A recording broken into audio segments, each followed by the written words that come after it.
many venture capitalists who are out there looking for, anyone doing a foundational company. I could be wrong. There might be like Google with Alta Vista. There's a completely different way of doing it.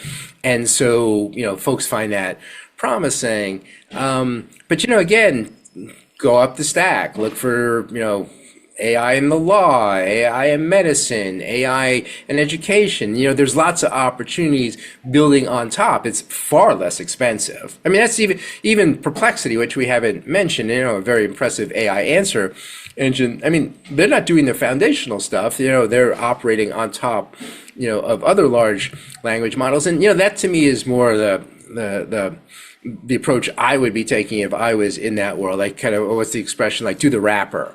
Then you have the problem like, okay, well, how do you differentiate yourself? What's your mode? But I would argue that there is no mode for anybody.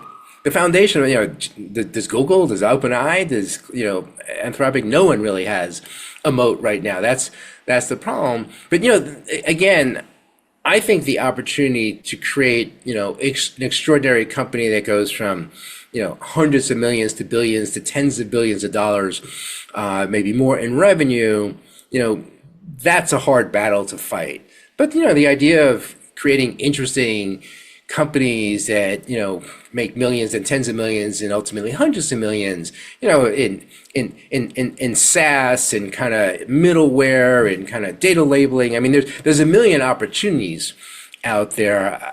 I am just dubious of the number of opportunities to create the next huge, great company.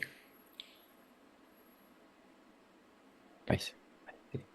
And in the book, I think you have interviewed so many, to write a book, I think you have interviewed so many key figures and then checked out so many AI tools and products and so on. But do you have anything you wanted to publish